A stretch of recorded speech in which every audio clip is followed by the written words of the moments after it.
मध्य प्रदेश देश का सबसे बड़ा आदिवासी बाहुल्य राज्य है। प्रदेश में करीब 1,53,00,000 से ज्यादा आदिवासी निवास करते हैं, जो प्रदेश की कुल जनसंख्या का लगभग 21.1% हिस्सा है। यही वजह है कि आदिवासी आबादी राज्य की राजनीति का अहम आधार है। प्रदेश की 47 विधानसभा सीटें अनुसूचित जनजाति के लिए आरक्षित हैं, यानी हर चौथा विधायक आदिवासी समुदाय से आता है। यही वजह है कि चाहे सत्ता में हो या विपक्ष में, हर पार्टी की रणनीति का केंद्र बिंदु आदिवासी वोट बैंक ही होता है। कांग्रेस आदिवासियों के नाम पर सरकार को घेर रही है, तो भाजपा आदिवासी हितों की रक्षा और विकास के वादे गिना रही है। मध्य प्रदेश विधानसभा मानसून सत्र के 6वें दिन आदिवासियों के मुद्दे पर पक्ष विपक्ष आमने सामने दिखे। कांग्रेस ने जहां वन अधिकार पट्टों के निरस्तीकरण का मुद्दा बनाकर सरकार पर हमला किया, तो वहीं बीजेपी सरकार ने पलटवार करते हुए कहा कि सबसे ज्यादा पट्टे उन्होंने बांटे और बारिश में किसी को बेदखल नहीं किया जाएगा। नेता प्रतिपक्ष उमंग सिंघार का आरोप, सरकार ने 3.5 लाख वन अधिकार पट्टे निरस्त किए। आदिवासियों से जबरन छीनी जा रही है जमीन। आदिवासी समुदाय के साथ हो रहा सिस्टमैटिक अन्याय। कांग्रेस ने सदन में दर्ज कराया विरोध। कांग्रेस विधायक जयवर्धन सिंह ने किया समर्थन। कई लाख पट्टे पड़े पूरे आदिवासियों के, अन्य समाज के पूरे प्रदेश में, सरकार देना नहीं चाहती। सुप्रीम कोर्ट ने स्पष्ट कहा कि 2006 के बाद पट्टे के पहले के पट्टे दिए जाना चाहिए, लेकिन सरकार सिर्फ लॉलीपॉप देना चाहती है आदिवासियों को, अन्य समाज को, लेकिन पट्टे नहीं देना चाहती। वहीं नेता प्रतिपक्ष उमंग सिंघार के आरोपों का मुख्यमंत्री डॉक्टर मोहन यादव ने जवाब दिया। उन्होंने कहा कि हमारी सरकार आदिवासियों के हक की सबसे बड़ी संरक्षक है। बीजेपी सरकार के कार्यकाल में अब तक सबसे ज्यादा 26,500 वन अधिकार पट्टे वितरित किए गए हैं। हम सुनिश्चित कर रहे हैं कि बारिश के मौसम में किसी भी आदिवासी को विस्थापित न किया जाए। कांग्रेस इस मुद्दे पर झूठ फैला रही है और राजनीति कर रही है, जबकि हम न्याय और विकास के रास्ते पर हैं। लगातार सरकार प्रत्येक आदिवासी भाई बहन के लिए तत्पर है। बरसात के समय किसी भी आदिवासी भाई बहन को मकान से बेदखल नहीं करा जाएगा और उनके अपने पट्टे वगैरह दिलाने के मसले को भी हम सबसे ज्यादा करेंगे। उल्लेखनीय है कि हमारी सरकार के द्वारा ही सबसे ज्यादा पट्टे दिए गए। पूर्ववर्ती कांग्रेस की सरकार ने एक पट्टा नहीं दिया था। लगभग 23,500 से ज्यादा पट्टे हमारी सरकार ने दिए हैं, लेकिन फिर भी दलगत भावना से ऊपर उठ करके और भी ऐसे जो मसले होंगे हम मिलकर के तैयार हैं। बहरहाल वन अधिकार पट्टा जंगलों में रहने वाले आदिवासियों और पारंपरिक वनवासियों को उनकी पुश्तैनी जमीन पर कानूनी अधिकार देने वाला दस्तावेज है, जिसे वन अधिकार कानून 2006 के तहत मान्यता दी गई है। लेकिन इस दस्तावेज को लेकर सियासत उफान पर है। कांग्रेस इसे आदिवासियों से हक छीनने की कार्यवाही बता रही है, तो सरकार इसे नियमों के तहत की जा रही समीक्षा बता रही है।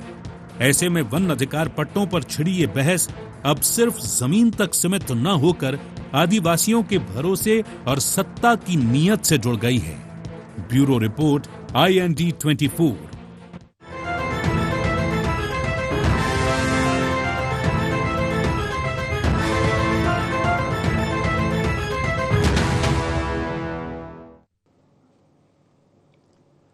नमस्कार, IND एजेंडे में आपका बहुत बहुत स्वागत है। मैं हूं योगी राज योगेश।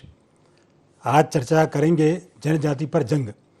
दरअसल विधानसभा में वनाधिकार पट्टों को लेकर जबरदस्त बहस हुई और चूंकि वनवासी आदिवासी मध्य प्रदेश की सत्ता का एक केंद्र है, धुरी है बिल्कुल एकदम से। और आप ये देखिए कि करीब 47 सीट्स तो हैं ही, लेकिन करीब 80 से ज़्यादा सीटों पर आदिवासी प्रभाव डालते हैं। तो अंदाज लगाया जा सकता है कि मध्य प्रदेश की राजनीति में कितने महत्वपूर्ण हैं ये आदिवासी, ये वनवासी। और जब इनको पट्टों की बात आती है तो दोनों ही राजनीतिक दल इसमें बिल्कुल भी पीछे नहीं रहना चाहते और बढ़ चढ़कर अपनी हिस्सेदारी निभाते हैं।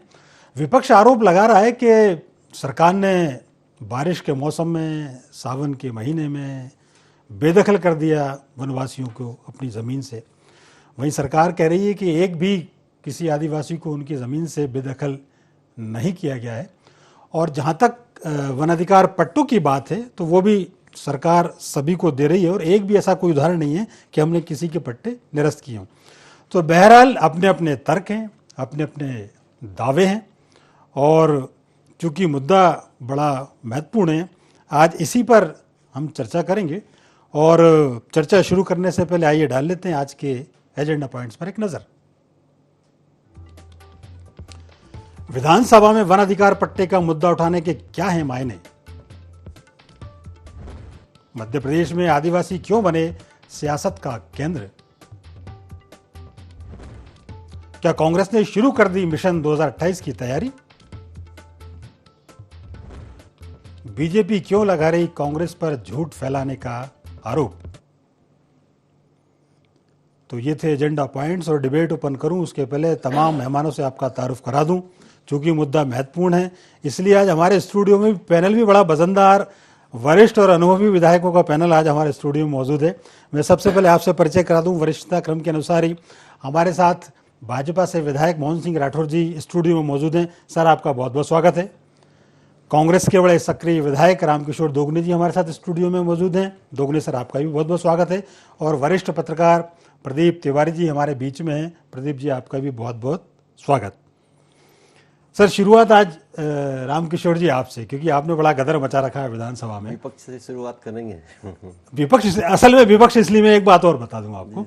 ये जो सत्र चल रहा है इसमें विपक्ष को मैं बड़ा, इसकी जो भूमिका इस बार जो देखी गई, 6 दिन का सत्र अभी चला जी जी, 6 दिन की जो आपकी स्ट्रेटेजी रही, मतलब मैं मानता हूँ बड़ी जबरदस्त स्ट्रेटेजी रही। सदन के पहले, सदन के बाद, सदन के अंदर और सदन के बाहर। वो जिस तरीके से आपने जो अलग अलग आइटम लेकर आए, पहले दिन क्रिकेट ले आए, दूसरे दिन भैंस के आगे बीन बजाना, फिर माला, हरे पत्ते की माला पहनना और इंजेक्शन और वो सब लेकर आना। एक तरह से आपने सदन में ध्यानाकर्षण कम करा है लेकिन बाहर तो ध्यानाकर्षण करा ही लिया। तो आप एक बड़े आक्रामक अंदाज में विपक्ष इस बार नजर आया। तो इसलिए शुरुआत में आपसे ही कर रहा हूं। और चूंकि वनाधिकार का मुद्दा भी आपने बड़ी प्रमुखता से उठाया, तो एक तो मैं जानना चाह रहा हूं, ये जो उमंग सिंगार जी जो आरोप लगा रहे थे कि 3.5 लाख से ज्यादा वनाधिकार पट्टे निरस्त कर दिए गए, क्या वास्तव में ऐसा है? बिल्कुल बिल्कुल निश्चित है। 3.5 लाख गणना है। और आप देख रहे हैं कि अभी खिरनी से वो लोग पैदल आ रहे हैं, आदिवासी पैदल भोपाल आ रहे थे। आपने देखा नेपानगर में कितनी बड़ी सभा हुई थी आदिवासियों की। तो ये निश्चित है पूरे प्रदेश में पट्टे कहाँ दिए जा रहे हैं। अब 26,000 पट्टे कहाँ लगते हैं? 1 करोड़ 53 लाख लोग हैं, उसमें अगर 26,000 पट्टे दे दिए तो कोई बड़ी भारी बात नहीं हुई है। पहले कांग्रेस के ज़माने में सभी को पट्टे दिए गए थे। और हमारा तो ये कहना है कि देखिए, प्रदेश की स्थिति, हमारी आर्थिक स्थिति देखना चाहिए। हमारी आर्थिक स्थिति बिल्कुल खराब है और आर्थिक स्थिति खराब हमारी प्रदेश की तो है, उसके साथ ये बेचारे गरीब लोग, किसान, जो आदिवासी लोग हैं, जंगलों में रहते हैं, जो पत्तों की टपरियाँ बना कर रहते हैं, उन लोगों के पास छोटी मोटी जगह है, उसको तुम उखाड़ रहे हो। आज ये आप पैसा पूरा सरकार का लगा रहे हो मेट्रो ट्रेन में या आपके जो स्मार्ट सिटी में लगा रहे हो। ये पैसा अगर उनके लिए लगेगा अगर तो काम का है, पर उनके लिए कुछ नहीं कर रहे हो आप। जो आदमी मेट्रो ट्रेन, क्या ट्रेन नहीं देखी उसको ट्रेन तो दिखा दे पहले, फिर अगर उसकी बात करें तो समझ में आती है। जिसके पास छत नहीं है, मकान का छत नहीं है, उसको छत तो दे दे, इसके बाद बात करें तो ज्यादा अच्छा रहेगा। हम मेट्रो ट्रेन और ये सब चला के किसको चलाएंगे, किसको बिठाएंगे? तो बड़ी विडंबना है हमारे देश की और प्रदेश की कि वर्तमान की स्थितियां जो है, गरीब लोग हैं, परेशान हैं, छोटी सी जमीनों पे काम करते हैं। आधे टाइम ठंड में भी आप देखोगे आप उनको, तो उनके पास ठंड में ओढ़ने को रजाइयां नहीं रहती हैं, इस टाइप की परिस्थिति में रहते हैं। तो पहले परिस्थितियां सुधारें, फिर इनको डिस्टर्ब करेंगे तो ज़्यादा अच्छा रहेगा। अभी तो बड़े बड़े उद्योगपतियों को ज़मीनें देना है, फॉरेस्ट की ज़मीनें उनको देना है, किसी को कुछ देना है, तो उसके चक्कर में गरीबों को परेशान कर रहे हैं। इसके अलावा कुछ नहीं है। इसलिए आदिवासियों पर ध्यान देना चाहिए और उनके लिए काम करना चाहिए सरकार को। ठीक बात।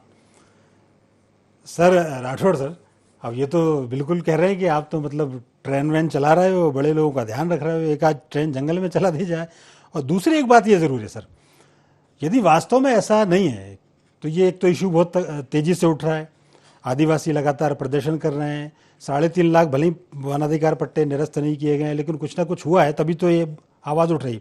तो एक तो आप इस पर अपना पक्ष रखें, दूसरा आदिवासी हितों के लिए, हालांकि मुख्यमंत्री जी ने कहा है कि हम किसी को भी बेदखल नहीं करेंगे, पर बारिश के मौसम में और चूंकि सावन का तो पवित्र महीना है, ऐसे में ये आदिवासी तो हमारे यहाँ बड़े आराध्य माने जाते हैं शुरू से। क्यों कर रही है सरकार ऐसा? देखिए, आप दोनों ही पार्टियों की जब सरकारें रहीं उसके ऊपर भी मैं थोड़ा सा आपका ध्यान आकर्षित करना चाहूँगा। एक कांग्रेस की सरकार जिसने करीबन 60 साल राज्य किया इस राष्ट्र के ऊपर, लेकिन 60 वर्षों में उनको आदिवासी कभी नज़र नहीं आया, आदिवासी की समस्याएं कभी नज़र नहीं आई।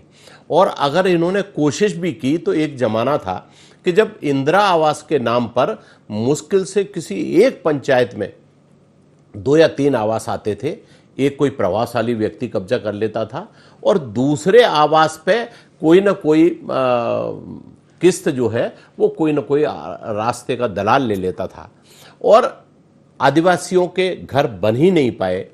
एक तो उनके 2 या 3 आते थे। दूसरी बात, जब किसी सरकार का प्रधानमंत्री ये कहे कि 100 में से 85% पैसा भ्रष्टाचार में जाता है, केवल 15% पहुंचता है, जिसके पास सर्वशक्ति है, जो कुछ भी कर सकता है, तो आप मानिए उस भ्रष्टाचार का नीचे तक गंगा किस तरह से बहती होगी। और एक दूसरी पार्टी जिसके प्रधानमंत्री माननीय नरेंद्र मोदी जी ने सबसे पहले शपथ ग्रहण करने के समय कहा था कि न खाऊंगा और न खाने दूंगा, और उसका उस वक्त चाहे कांग्रेस मित्रों ने उस बात को नहीं समझ पाया हो, लेकिन आज जनता समझ रही है।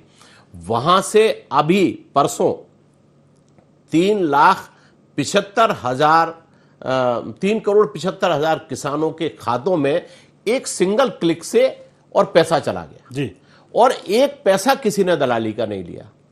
हजारों की तादाद में, जैसा कि अभी 30,500 आवासीय पट्टे दिए गए, 24,104 करोड़ रुपया इसके लिए आदिवासियों को, चाहे वो लाइट हो, पानी हो, बिजली हो, उनको जो भी इंफ्रा उनको देना है, रोड्स हो। जनमन के अंतर्गत एक भी छोटा मजरा टोला ऐसा नहीं है कि जिसके लिए रोड से जाने की व्यवस्था नहीं हो, लाइट की व्यवस्था हो रही है। ये सारी व्यवस्थाएं करने का प्रयास किसने किया? हजारों आदिवासियों को जो ये घोषणा की है कि 2026 तक हर कच्ची छत जो है वो पक्की छत माननीय प्रधानमंत्री देंगे, ये किसने किया? ये माननीय प्रधानमंत्री नरेंद्र मोदी जी ने किया। इस मध्य प्रदेश में हमारे मुख्यमंत्री डॉक्टर मोहन यादव जी ने कल भी इस बात को सबके सामने कहा था कि 2025 तक अभी 26,000 पट्टे कृषि भूमि के वनाधिकार में दिए जा चुके हैं जी। रेवेन्यू के पट्टे अलग दिए गए हैं, ठीक बात। और उन पट्टों में अगर कहीं किसी प्रकार से जो दावे हुए थे उनमें करीबन 60% मध्य प्रदेश में वो दावे स्वीकार करके पट्टे वितरित कर दिए गए। ठीक। उसके बाद जो बचे हैं 2025 तक इन सारे दावों का निराकरण कर दिया जाएगा। एक रिमार्क में ओपनिंग रिमार्क प्रदीप जी का ले लेता हूँ। प्रदीप जी, क्या ये सब इसलिए तो नहीं है कि आदिवासी बड़े वोट बैंक हैं और इसलिए सारे बिल्कुल उनके ऊपर एक तरह से न्यौछावर है सबके सब, सारे राजनीतिक दल?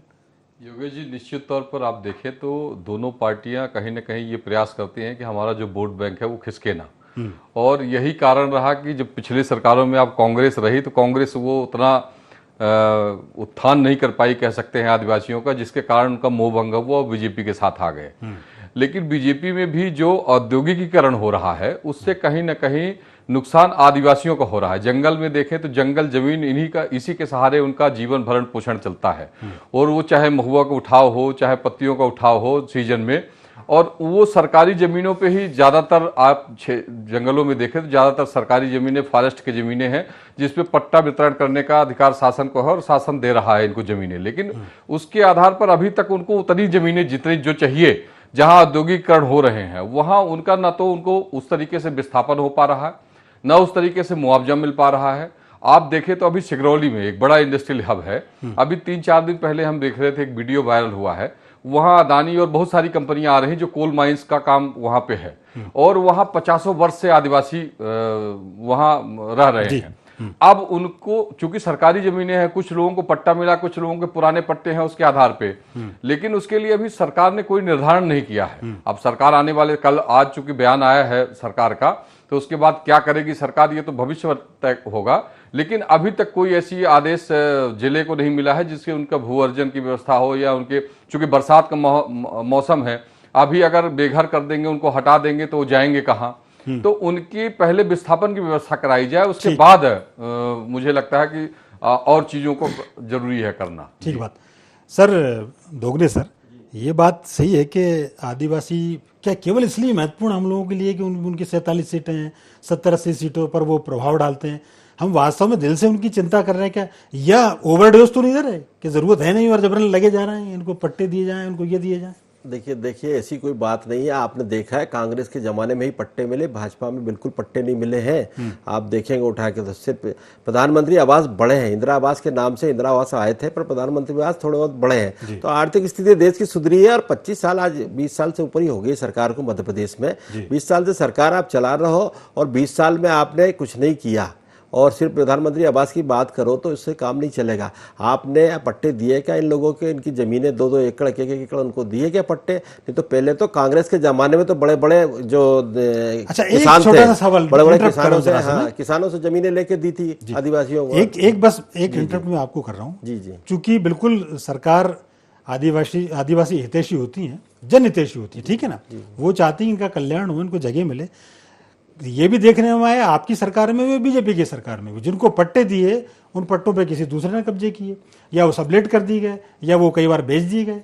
तो ये भी बड़ी एक चुनौती है कि सरकार तो आपका कल्याण करना चाहती है, लेकिन या तो आप उसको सहज नहीं पा रहे, या कोई आपके ऊपर इफेक्ट ऐसा है कि वो उनकी उपयोग कोई दूसरा कर रहा है। देखिए 2-5% होता है, नेगेटिव हर जगह है, हर चीज़ में नेगेटिव आता है। 2-5% लोगों का इस टाइप से होता है, नहीं तो बाकी लोगों तो बेचारे वो अपना रोजी रोटी चला पा रहे हैं, बड़ी मुश्किल से बच्चों को पढ़ा लिखा नहीं पा रहे हैं। आज शिक्षा की स्थिति हम देखें, आदिवासी क्षेत्रों में जाओगे आप तो टीचर नहीं है, स्कूल नहीं है, बिल्डिंग नहीं है, बिल्डिंगें टूट रही हैं, छत की गिर रही हैं।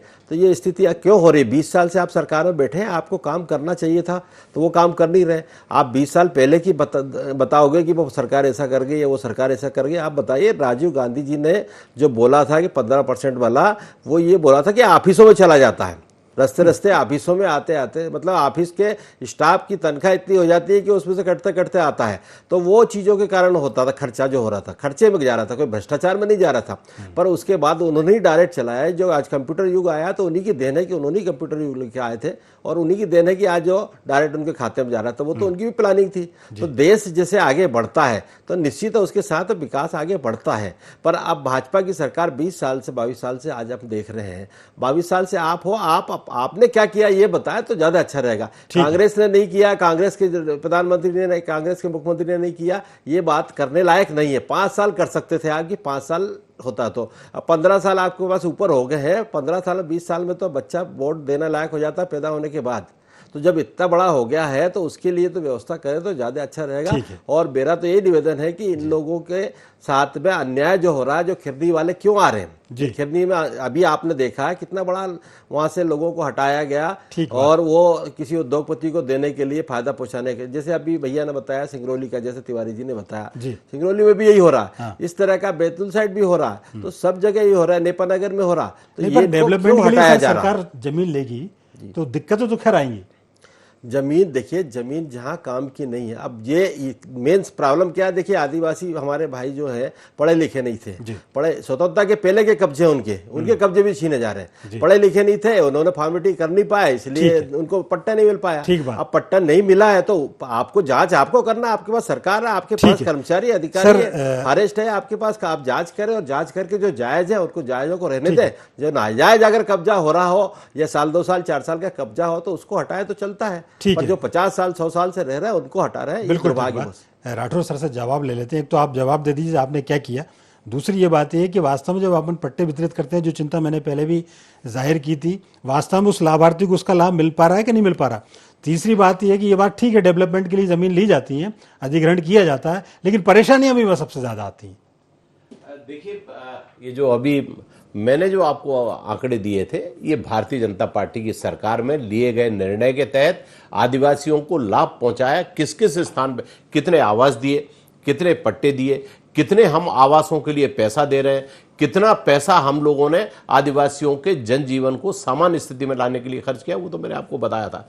लेकिन अभी जैसा कि एक विधानसभा प्रश्न के माध्यम से जो नेता विपक्षी दल है उन्होंने उठाया था कि आदिवासियों को बेदखल किया जा रहा है। माननीय मुख्यमंत्री जी ने सदन के अंदर ये कहा कि किसी भी आदिवासी को बरसात हो, इन सारी परिस्थितियों में उसे बेदखल नहीं किया जाएगा।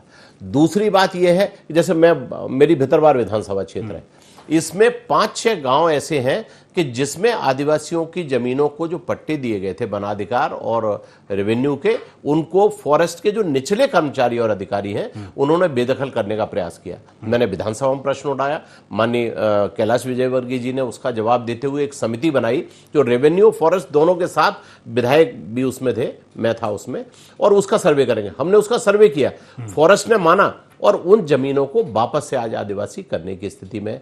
तो ऐसा अगर कहीं कोई संज्ञान में लाया जाएगा, जो मुख्यमंत्री जी ने कहा, तो हम तत्काल उस पर कार्रवाई करेंगे। एक भी ऐसा कर्मचारी अधिकारी अगर गलत काम करता है तो उसके खिलाफ कार्रवाई करेंगे। ठीक बात, ये संवेदनशीलता है भारतीय जनता पार्टी की सरकार की। नहीं, ठीक बात है। प्रदीप जी, ये जो एक सबसे बड़ी चुनौती यही होती है कि पट्टे देने के बाद उसकी जमीन सेफ रहे, एक बात। दूसरी बात, 50-100 सालों से काम हो रहा है आदिवासियों के लिए, सारी सरकारें दावा कर रही हैं कि हमने ये किया, हमने वो किया, तो क्या आज भी जरूरत महसूस होती है कि इनको पट्टे दी जाए? देखिए युवेश जी, जिस तरह से जो आदिवासियों का जो अंचल है, चाहे वो मंडला, सिवनी, बालाघाट, आप देखें सिगरौली, तो यहाँ पैसे तो सरकार बहुत अच्छे काफ़ी तादाद में भेज रही है और वहाँ उत्थान भी इनका हो रहा है, सड़कें बन रही हैं, रोजगार डेवलप करने का प्रयास किया जा रहा है। लेकिन वास्तविक अगर सरकार ध्यान दे तो क्रियान्वयन सही तरीके से नहीं हो, कहीं ना कहीं जो मॉनिटरिंग है वो ठीक तरीके से नहीं हो पा रही है। आपको हम एक घटना बता रहे हैं, महान कोल माइंस का को एक वो मिला था, कोल ब्लॉक मिला था, और वो कोल ब्लॉक 2G सरकार का जब घोटाला हुआ उसमें वो फिर निरस्त हो गया। जब सरकार आई बीजेपी की तो वो कोर्ट में मामला चला गया और निरस्त हो गया। अब वो जमीन, ना तो कोल ब्लॉक वो जमीन गई और ना तो जिन लोगों से लिया गए थे, वो जमीन ली गई थी, उनको दिया गया, वो वहीं का वहीं है और वो जमीन का अभी तक निस्तारण नहीं हो पाया।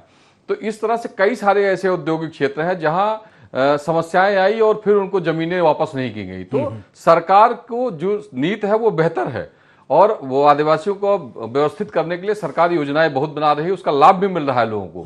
लेकिन वास्तविक जो क्रिया होनी चाहिए, निचले स्तर पर जो क्रियान्वयन होना चाहिए, वो कहीं ना कहीं उसमें कोई कमी आ रही है, जिससे विस्थापन में दिक्कत आ रही है। लोग जो जिनके पट्टे मिल गए उनको सही समय पर पट्टे नहीं मिल पा रहे हैं, जो बेदखल हुए हैं, जिनको जमीन सरकार ने ले ली और औद्योगिक घरानों को दे दी, उनका विस्थापन सही तरीके से नहीं हो रहा।